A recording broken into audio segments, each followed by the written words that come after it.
ایک طرف ردا تھی جس کی بات نے میرے ہوش اڑا کے رکھ دیے تھے۔ مجھے تو لگا تھا کہ جو بیماری اسے لگ گئی ہے وہ زیادہ عرصہ زندہ نہیں رہے گی۔ 3-4 مہینے کی مہربانی تو میں اس پہ کر سکتا تھا، لیکن جو خبر اس نے مجھے اب سنائی وہ میرے ہوش اڑانے کے لیے کافی تھی۔ اور دوسری خبر یہ کہ وہ ملک صاحب سے بات کرے گی۔ میں رانی کے معاملے میں کافی سیریس ہو چکا تھا۔ میں ردا کے بارے میں اس طرح سے نہیں سوچ سکتا تھا۔ بڑی مشکل میں پھنس چکا تھا۔ اگر ملک صاحب بیٹی کے کہنے پہ مجھے داماد بنانا بھی چاہتے تو یہ میری خواہش ہرگز بھی نہیں تھی، لیکن اگر وہ میرے والد سے یہ بات کہتے تو یقیناً وہ اسے اپنی خوش نصیبی سمجھ کے فوراً حامی بھر لیتے۔ میں ردا سے ہمدردی تو کر سکتا تھا لیکن محبت نہیں۔ وہ مجھے رانی سے تھی جو دن بدن بڑھتی جا رہی تھی۔ جب سے یہ پتہ چلا تھا کہ وہ مجھ سے محبت کرتی ہے، میرا دل اس کی طرف اور بھی زیادہ مائل ہونے لگا تھا۔ وہ میرے لیے روتی تھی، بے بسی سے مجھ سے کہتی تھی کہ میرے بغیر نہیں رہ سکتی، میرے ساتھ کسی کو برداشت نہیں کر سکتی۔ آپ کو نہیں پتا کہ اس کی ایسی باتوں نے میرے اندر ادھم مچا دی تھی۔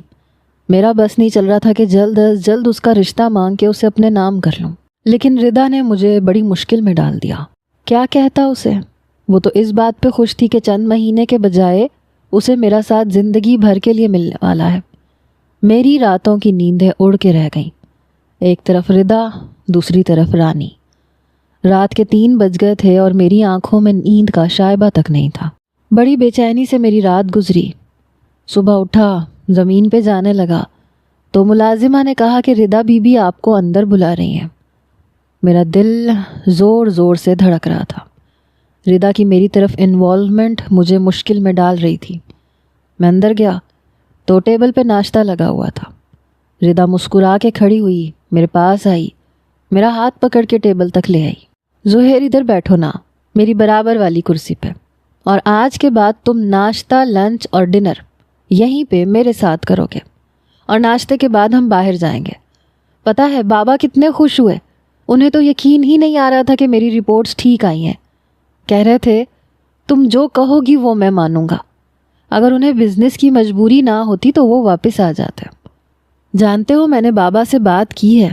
ساتھ ساتھ وہ ناشتہ کر رہی تھی، میری پلیٹ میں بھی آملیٹ رکھا، لیکن میری بھوک مٹ چکی تھی۔ کہنے لگی اس بار بابا سے میں تمہیں مانگوں گی، اور مجھے پکا یقین ہے وہ انکار نہیں کریں گے۔ بس ایک بار وہ آ جائے، ساری زندگی کے لیے تمہیں اپنے نام کر لوں گی۔ مجھے نہیں پتا تھا کہ میرا اللہ مجھے زندگی بخش دے گا۔ جس طرح سے وہ خوش تھی میں چاہ کے بھی اسے بتا نہیں پایا کہ وہ میرے دل میں کہیں نہیں ہے۔ میرے دل میں تو رانی راج کرنے لگی ہے۔ کچھ دیر بعد رانی آئی، چائے کا تھرموس رکھ کے میری طرف خطرناک نظروں سے دیکھتی ہوئی چلی گئی۔ ردا کہنے لگی زہیر آپ ابھی تک ایسے ہی بیٹھے ہیں، ناشتہ کیوں نہیں کیا آپ نے؟ میں نے کہا ایسے ہی، طبیعت ٹھیک نہیں ہے، بھوک نہیں لگ رہی۔ میں نے بس چائے اپنے کپ میں ڈالی، گھونٹ گھونٹ چائے پینے لگا۔ پھر میں نے کہا مجھے زمینوں پہ جانا ہے، اجازت ہے آپ کی؟ میری بات پہ ردا کہنے لگی میں تمہیں اپنے ساتھ لے کے جاؤں گی، تم اپنا کام کرنا، میں کھیتوں کی سیر کروں گی، اور پھر ہم دونوں مل کے کھانا بھی کھائیں گے۔ آج کا پورا دن میں تمہارے ساتھ گزاروں گی۔ نہیں ردا بی بی، مجھے کام ہے، آپ وہاں بور ہو جائیں گی، میں آپ کو وقت نہیں دے سکتا۔ میں نے دھیمے لہجے میں بات کہی۔ نہیں زہیر مجھے کچھ نہیں سننا، بس تم 2 منٹ رکو، میں ابھی تیار ہو کے آتی ہوں۔ یہ کہہ کے وہ کمرے میں چلی گئی۔ کچھ دیر بعد رانی آئی برتن اٹھانے کے لیے۔ جیسے ہی میرے پاس سے پلیٹیں اٹھانے لگی میں نے کہا رانی میری بات سنو۔ کہنے لگی نہیں مجھے کچھ نہیں سننا، تم بس ردا بی بی کی چمچا گیری کرو، آج کے بعد مجھ سے بات کرنے کی کوشش مت کرنا، میں خود ہی افضل سے کہہ دوں گی کہ چچا کے ہاتھ رشتہ مانگ لے۔ آواز میں نمی واضح تھی۔ میں نے اس کی کلائی پکڑ لی۔ جان سے مار ڈالوں گا تمہارے افضل کو، سمجھی؟ مجھے صرف تھوڑا سا وقت دو، میں ردا کو انکار کر دوں گا۔ میرا ہاتھ چھوڑو مسٹر منشی، رہنے دو، تم سے نہیں ہوگا، میں جانتی ہوں ردا جو چاہے گی وہی ہوگا۔ یہ کہہ کے اس نے اپنی کلائی میرے ہاتھ سے چھڑوائی اور دوبارہ سے باورچی خانے میں چلی گئی۔ میں اٹھ کے اپنی انیکسی میں آ گیا۔ عجیب مصیبت میں پھنس گیا تھا، سمجھ ہی نہیں آ رہی تھی کہ ردا سے کیسے انکار کروں۔ ابھی میں یہی سوچ رہا تھا جب ملک صاحب کا فون آیا۔ میں بری طرح سے گھبرا گیا۔ میں نے فون اٹھایا. وہ کہنے لگے کیسے ہو میاں؟ میں نے کہا جی اللہ کا شکر ہے میں بالکل ٹھیک ہوں. آپ واپس کب آئیں گے؟ میری بات پہ وہ کہنے لگے میں یہاں پر بزنس میٹنگ میں پھنس چکا ہوں. مجھے نہیں لگتا کہ میری واپسی جلدی ہو پائے گی. سمجھ لو کہ 1-2 مہینے تو لگ جائیں گے. میں کوشش کر رہا ہوں کہ جلد از جلد اپنا کام نمٹاؤں. بس تم سے یہ کہنا تھا کہ ردا کا خیال رکھنا. مجھے اپنی بیٹی سے بہت زیادہ محبت ہے اور وہ تمہاری بہت تعریفیں کر رہی تھی. اور پھر تمہارے والد سے بھی میرے اچھے مراسم رہے ہیں. تم پہ میں آنکھیں بند کر کے بھروسہ کر سکتا ہوں. یوں تو بیٹی کے معاملے میں کسی پہ بھی بھروسہ نہیں کرتا، لیکن جس طرح سے ردا نے تمہاری تعریفیں کی ہیں، میں بس یہ چاہتا ہوں کہ اگر وہ کہیں باہر جانا چاہے تو اس کے ساتھ تم ضرور جانا، کیونکہ میرے دشمن طاق لگائے بیٹھے رہتے ہیں. ابھی پچھلے دنوں میرے ہی پاس کام کرنے والا ایک گارڈ ان کا وفادار نکلا. وہ تو شکر ہے کہ مجھے وقت پہ پتہ چل گیا، ورنہ ردا اسی کے ساتھ آتی جاتی تھی. وہ تو کبھی بھی میری بیٹی کو دشمنوں کے حوالے کر دیتا. اس لیے میں چاہتا ہوں کہ ردا نے جہاں بھی جانا ہو تم اس کے ساتھ جاؤ. اور پیسوں کی فکر مت کرنا، تمہارے پیسے میں بڑھا دوں گا. تمہاری نوکری کی بات بھی میں نے کر رکھی ہے. جب تک میں واپس نہیں آ جاتا تب تک تم سب سنبھال لو. اس کے بعد میں اپنی ہی فرم میں تمہیں اچھی پوسٹ پہ لگوا دوں گا. تم جانتے ہو نا کہ میری عادت ہے با وفا ملازم پہ جان چھڑکتا ہوں میں. بس دھوکے بازی مجھ سے برداشت نہیں ہوتی. ملک صاحب کی باتیں سن کے میرا حلق تک خشک ہوا تھا. میں نے کہا آپ فکر نہیں کریں، آپ کی بیٹی کو کوئی نقصان نہیں ہونے دوں گا. وہ مسکرانے لگے. ان کے ہنسنے کی آواز آنے لگی. مجھے تم سے یہی امید تھی. انہوں نے فون بند کر دیا. میں بے حد مشکل میں آ چکا تھا. رانی مجھے سمجھنے کو تیار نہیں تھی اور ردا میرا پیچھا چھوڑنے کو تیار نہیں تھی. کچھ ہی دیر میں وہ انیکسی میں آ گئی. مجھے اس کے ساتھ جانا پڑا. پورا دن ردا کے ساتھ ہی گزارنا پڑا. کئی بار دل چاہا کہ اس سے کہہ دوں کہ مجھے رانی اچھی لگتی ہے، میں تمہارے ساتھ زندگی نہیں گزار سکتا. رانی میری زندگی میں نہ بھی آتی تب بھی مجھے شادی اپنی ہی جیسی کسی لڑکی سے کرنی تھی. میرا خواب یہ ہرگز نہیں تھا کہ ملکوں کی بیٹی سے شادی کر کے ساری زندگی کی چاکری اپنے نصیب میں لکھ لوں. کیونکہ لڑکی اگر حیثیت میں مرد سے کہیں گنا زیادہ ہو تو پھر وہ اسے اپنی مرضی سے چلانا چاہتی ہے، اور میں اس مزاج کا نہیں تھا. رانی میرے لیے ہر لحاظ سے پرفیکٹ تھی. رات کو جب میں آیا تو مجھے لگا کہ رانی آئے گی، لڑے گی، جھگڑے گی، لیکن وہ نہیں آئی. کھانا دوسری ملازمہ دینے آئی. میں نے اس سے پوچھا کہ رانی کہاں ہے؟ ملازمہ نظریں چرانے لگی. بیمار پڑی ہے وہ، سارا کام مجھے کرنا پڑ رہا ہے. میں نے کہا بیمار کیوں ہو گئی؟ میری تو جیسے جان پہ بنی. کہنے لگی اب مجھے کیا پتا، بد پرہیزی کی ہوگی کوئی. یہ کہہ کے وہ چلی گئی. مجھ سے کھانا تک نہیں کھایا گیا. رات ہوتے ہی میں اس کے کوارٹر کے پاس چلا گیا. ہلکی سی دستک دی لیکن دروازہ بند تھا. میں نے دروازہ کھولا تو کھل گیا. اندر کمرہ بالکل خالی تھا، کوئی بھی نہیں تھا. مجھے لگا کہ شاید گھوڑوں کے استبل میں جو کمرہ ہے وہ وہاں ہوگی. میں وہاں گیا تو وہ بھی خالی تھا. کہاں گئی وہ تو کہیں نہیں جاتی تھی. مجھے حیرت ہوئی. تبھی مجھے ہنسنے کی آوازیں سنائی دی. میں نے اوپر دیکھا تو اوپر ردا کے کمرے کی لائٹ جل رہی تھی. ہنسنے کی آوازیں وہیں سے آ رہی تھیں. میں شاید توجہ نہ دیتا لیکن مجھے رانی کی باتوں کی آوازیں آئیں. رانی اس وقت ردا کے کمرے میں کیا کر رہی تھی؟ خیر گٹر کا پائپ لائن موجود تھا. مجھے پتہ نہیں کیا سوجی، میں گٹر کے پائپ سے اوپر کی جانب چڑھنے لگا. تھوڑی سی ہی کوشش کرنے پہ میں ردا کے کمرے کی بالکنی میں پہنچ چکا تھا. وہ دونوں بیڈ پہ بیٹھی ہوئی تھیں اور رانی بیڈ کے کراؤن سے ٹیک لگا کے یوں لیٹی ہوئی تھی جیسے کوئی بات ہی نہ ہو، جیسے وہ ملازمہ ہی نہ ہو. ہاں تو ردا بی بی کیسی چل رہی ہے آپ کی محبت کی داستان؟ یہ کہتے ہوئے وہ ہنس رہی تھی. ردا نے اس کے ہاتھ پہ ہاتھ مارا. First class. اس منشی کے بچے کو تو ہم دونوں نے ایسا پاگل بنایا کہ مت پوچھو. بیچارے کی رات کی نیندیں اڑ گئی ہوں گی. ایک طرف مالک کی بیٹی، ایک طرف اس کی ہم پلہ رانی. دونوں ہی یہ کہہ کے ہنسنے لگی. اچھا یہ بتاؤ کہ اب آگے کیا کرنا ہے؟ دیکھو اپنی شرط یاد رکھنا، اگر تو وہ منشی سچ مچ مجھ سے محبت کرنے لگا ہے تو یاد رکھنا ہمارے بیچ کیا طے ہوا تھا، پورے 2 لاکھ لوں گی تم سے۔ یہ بات رانی نے کہی تھی۔ ہاں ہاں یاد ہے، لیکن ابھی تو پارٹی شروع ہوئی ہے، ابھی مجھے وقت تو دو۔ ابھی تو میں اس کی نظر میں مالک کی بیٹی ہوں، اس سے کئی گناہ امیر کبیر۔ وقت تو لگے گا نا اس کے دل میں اپنی جگہ بنانے کے لیے، اس لیے مجھے تھوڑا سا وقت چاہیے، مگر مجھے یقین ہے یہ 2 لاکھ کی شرط میں ہاروں گی نہیں۔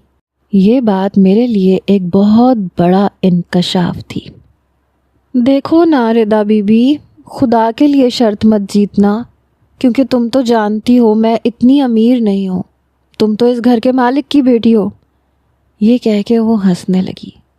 تبھی میرے پاؤں پہ شاید مینڈک چڑھا، میرے یوں اچانک سے ہڑبڑانے پہ شور کی آواز پیدا ہوئی۔ وہ دونوں ہی چپ ہو گئیں۔ میری جان پہ بنی، میں جلدی سے اسی پائپ سے نیچے اتر گیا۔ شکر ہے کہ ان دونوں کو میری موجودگی کا علم نہیں ہوا۔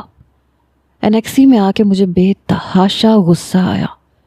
یہ دونوں لڑکیاں مل کے مجھے الو بنا رہی تھیں، یعنی کہ دونوں کو مجھ سے کوئی محبت نہیں تھی۔ میرے تو تن بدن میں آگ لگ گئی۔ یہ تو میں بھی جانتا تھا کہ دونوں لڑکیوں میں دوستی اور محبت بہت زیادہ ہے۔ ردا رانی کے ساتھ ملازمہ والا رویہ نہیں رکھتی، دوستی رکھتی ہے۔ دونوں نے مل کے مجھے تگنی کا ناچ نچایا تھا۔ کیا سمجھ رکھا تھا مجھے کہ میں کاٹھ کا الو ہوں؟ کوئی بات نہیں، تم دونوں کا کھیل اب ختم ہوا۔ اب زہیر حسین تم لوگوں کے ساتھ کھیل کھیلے گا۔ بہت شوق ہے تمہیں مجھ سے محبت کرنے کا ڈیئر رانی اور ردا بی بی۔ اب میں بتاؤں گا کہ محبت کیا ہوتی ہے۔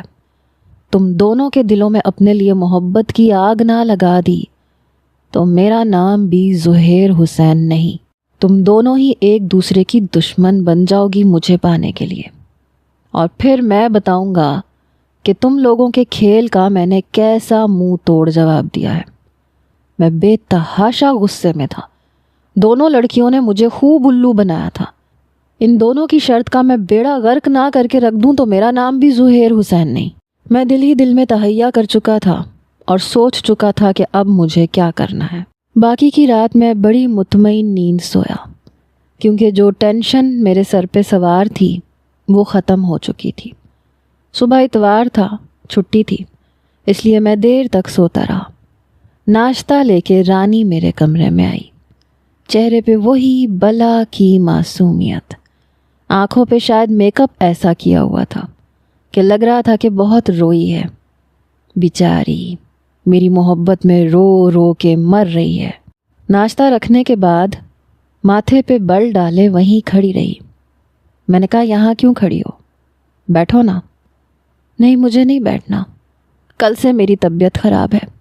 لیکن تمہیں کیا لگے، میں تمہاری لگتی ہی کیا ہوں؟ میں کوئی ردا تھوڑی ہوں جو تمہیں میری فکر ستائے گی۔ بڑے آرام سے پورا پورا دن اس کے ساتھ گھومنے پھرنے چلے جاتے ہو۔ میں کھڑا ہو گیا، اس کے پاس آ گیا، اسے دونوں بازوؤں سے پکڑ کے اپنے قریب کیا۔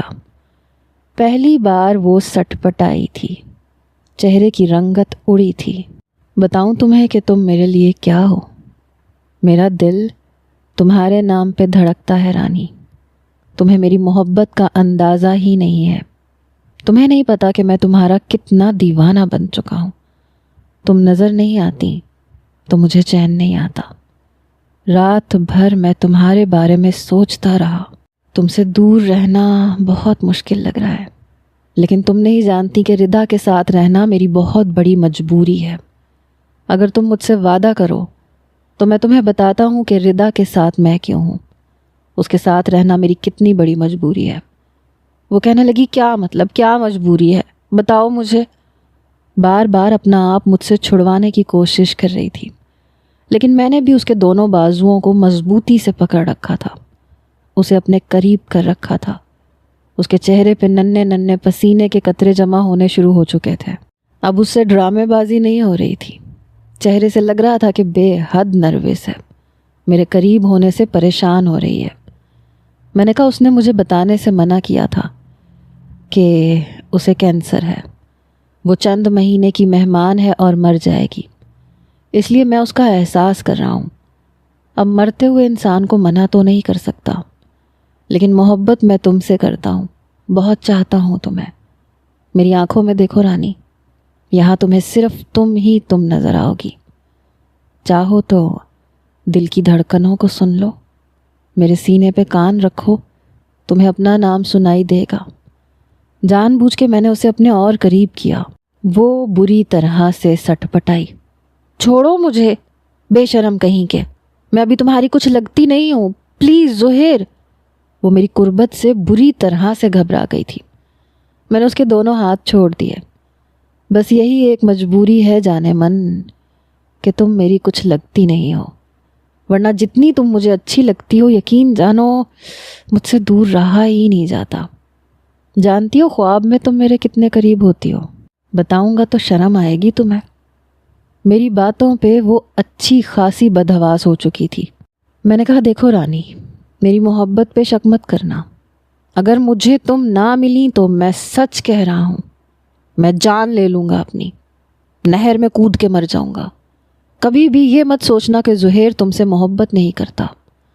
اگر تم نے چچا کے گھر رشتہ طے کروایا تو میرا مرا ہوا منہ دیکھو گی۔ میں نے حد درجہ جذباتی قسم کے ڈائیلاگز بولے تھے۔ اب وہ میرے کمرے سے باہر جا چکی تھی۔ چہرے سے لگ رہا تھا کہ پہلی بار پریشان ہوئی ہے۔ اب باری تھی ردا کی۔ شام کو میں خود ہی لاؤنج میں گیا۔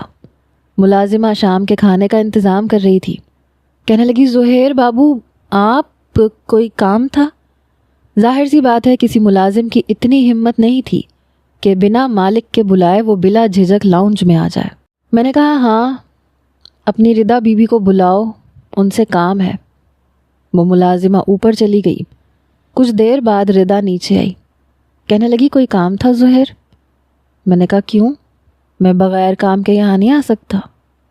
میری بات پہ وہ کچھ نروس ہوئی۔ ہاں آ سکتے ہیں، کیوں نہیں آ سکتے؟ میں نے کہا ایسے ہی دل نہیں لگ رہا تھا، سوچا تم سے باتیں کر لیتا ہوں، تمہارا بھی دل لگ جائے گا۔ وہ کہنے لگی ہاں کیا بات ہے؟ میں نے کہا جو تم چاہو وہ باتیں کر لیتے ہیں، بلکہ ایسے کرتے ہیں کہیں لانگ ڈرائیو پہ چلتے ہیں، چلو آؤ میرے ساتھ۔ پہلی بار میں نے اس کا ہاتھ پکڑا تھا، حالانکہ میرا ہاتھ تو وہ کئی بار پکڑ چکی تھی، لیکن جب میں نے پکڑا تو کچھ گھبرائی۔ سب ملازمین دیکھ رہے ہیں زہیر۔ میں نے کہا تو دیکھنے دو، سب جیلس ہوتے ہیں، چلو آؤ نا میرے ساتھ، ویسے بھی ملازم تمہارے حکم کے غلام ہیں۔ یہ کہہ کے میں اسے باہر لے گیا۔ ڈرائیور سے میں نے چابی مانگی، اس نے چابی بھی مجھے پکڑا دی۔ گاڑی کا فرنٹ ڈور میں نے ردا کے لیے کھولا، پھر میں اسے اپنے ساتھ باہر لے گیا۔ وہ کھڑکی سے باہر دیکھ رہی تھی۔ میں نے کہا باہر کیا دیکھ رہی ہو؟ میں تمہیں اس لیے تھوڑی نہ اپنے ساتھ لایا ہوں، میں تو تم سے بہت ضروری باتیں کرنے کے لیے تمہیں لایا ہوں۔ وہ کہنے لگی کون سی باتیں؟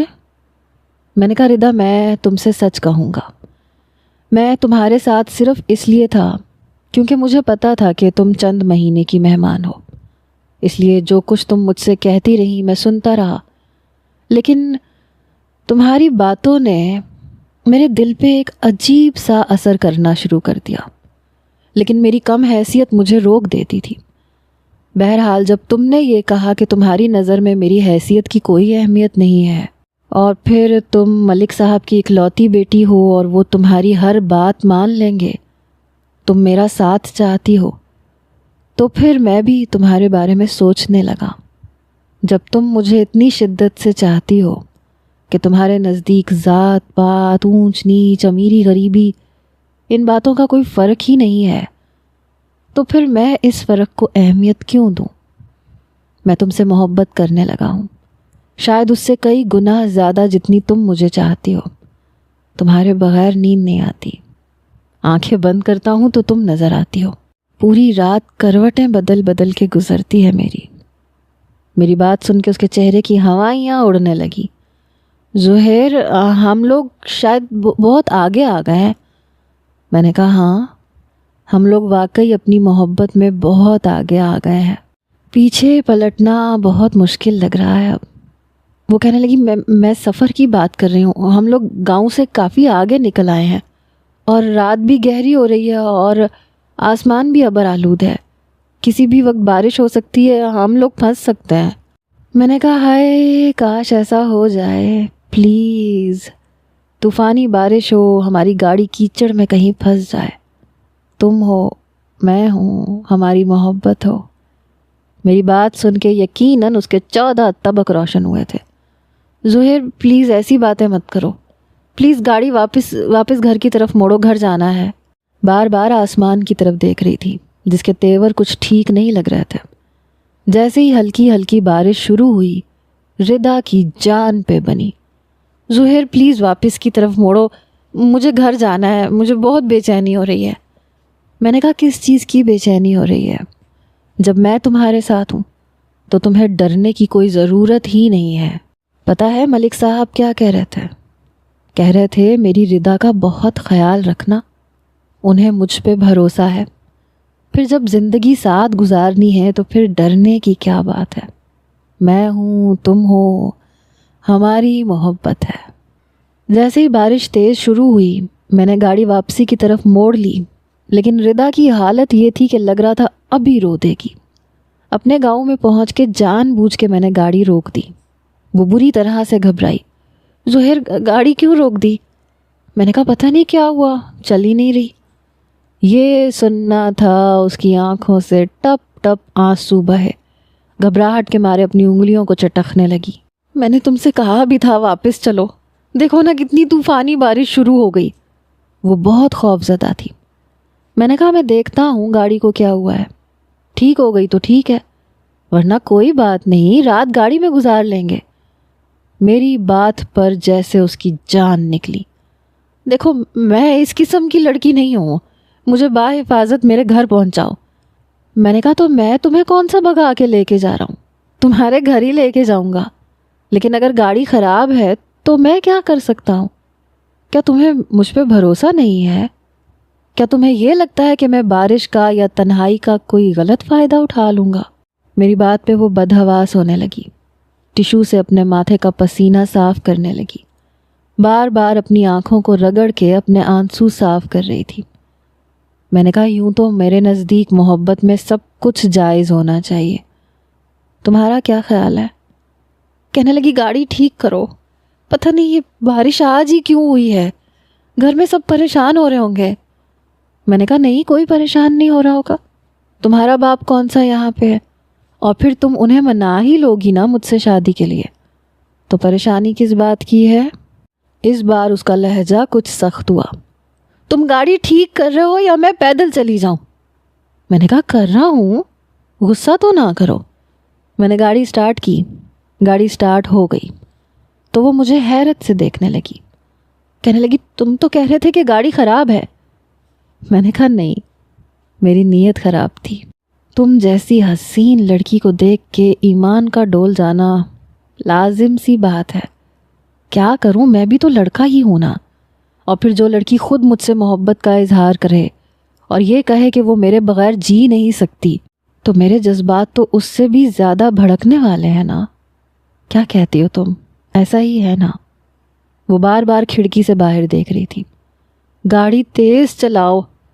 اس کی بدحواسی دیکھ کے جی چاہا کہ اسے سچ بتا دوں کہ یہ تمہاری کرنی کا پھل ہے۔ بہرحال جب میں اسے حویلی لے کے آیا تو حیران کن بات یہ تھی کہ رانی گیٹ کے پاس کھڑی ہوئی تھی، بارش میں بھیگی ہوئی۔ جیسے ہی میں نے گاڑی اندر پارک کی وہ جلدی سے ردا کے پاس آئی۔ ردا نے دروازہ کھولا، رانی کو دیکھا، اپنے آنسو صاف کرتے ہوئے لاؤنج کے اندر چلی گئی۔ رانی بہت زیادہ غصے میں تھی۔ رات کے اس پہر کہاں لے کے گئے تھے تم ردا کو؟ میں نے کہا کیا ہو گیا تمہیں کیا لگتا ہے میں لے کے جاؤں گا؟ چوکیدار کہنے لگا اتنی تیز بارش میں آپ ردا بی بی کو کہاں لے گئے تھے؟ میں نے کہا میں کہیں نہیں لے کے گیا تھا، وہ مجھے لے کے گئی تھی۔ آج تک کیا کبھی میں اسے لے کے گیا ہوں؟ ہمیشہ وہی مجھے لے کے جاتی ہے، اور تم اپنے کام سے کام رکھو۔ بڑی مشکل سے میں اسے باحفاظت واپس لایا ہوں۔ ایک تو اس لڑکی کی ضد کی وجہ سے میں بڑا تنگ آ چکا ہوں، جب دل چاہتا ہے منہ اٹھا کے مجھے لے جاتی ہے۔ کہا بھی تھا کہ خراب موسم ہے پر نہیں، میری ایک نہیں سنی۔ چوکیدار شرمندہ سا واپس جا کے اپنی جگہ پہ بیٹھ گیا۔ البتہ رانی کی کلائی میں نے پکڑی اور اسے اپنی انیکسی میں لے گیا۔ وہ پوری کی پوری بارش میں بھیگی ہوئی تھی، کپڑے تو میرے بھی بھیگ چکے تھے۔ کہنے لگی میرا ہاتھ کیوں پکڑ رکھا ہے، میرا ہاتھ چھوڑو۔ میں نے کہا نہیں، تمہیں وضاحت بھی تو دینی ہے نا، ورنہ پھر تم میری محبت پہ شک کرو گی۔ دیکھو رانی، میں سچ کہہ رہا ہوں، ردا مجھے زبردستی لے کے گئی تھی۔ میں نے اسے کہا بھی تھا کہ موسم اچھا نہیں ہے، لیکن مجھے یہ لڑکی ٹھیک نہیں لگتی۔ یہ چاہتی ہے کہ کچھ بھی ایسا ہو جائے کہ مجبوراً مجھے اس سے شادی کرنی پڑے۔ میں نے بتایا کہ بارش میں گاڑی خراب ہو گئی تھی اور بارش میں بھیگتے ہوئے میں نے گاڑی ٹھیک کی ہے۔ ردا مجھے بار بار گاڑی کے اندر بیٹھنے کے لیے کہہ رہی تھی کہ کوئی بات نہیں، بارش میں کیوں بھیگ رہے ہو، اندر آ جاؤ، ہم صبح چلے جائیں گے، رات گاڑی میں گزار لیتے ہیں۔ لیکن نہیں، میری شرافت اور غیرت نے یہ گوارا نہیں کیا، ایک تنہا لڑکی کے ساتھ گاڑی میں رات گزارنا۔ میں نے گاڑی ٹھیک کی اور واپس اسے باحفاظت یہاں تک پہنچایا۔ تم جانتی ہو وہ میری محبت نہیں ہے، تم میری محبت ہو، پلیز میرے بارے میں کبھی بھی بدگمان نہ ہونا۔ اس کے بالوں سے پانی ٹپک رہا تھا، چہرے پہ پانی کی بوندیں بہہ کے نہ جانے کہاں کہاں جا رہی تھیں۔ میں نے جان بوجھ کے اس کے بالوں کی لٹ کو شہادت کی انگلی سے اس کے کان کے پیچھے کیا۔ وہ بری طرح سے جھرجھری لے کے پیچھے ہٹی۔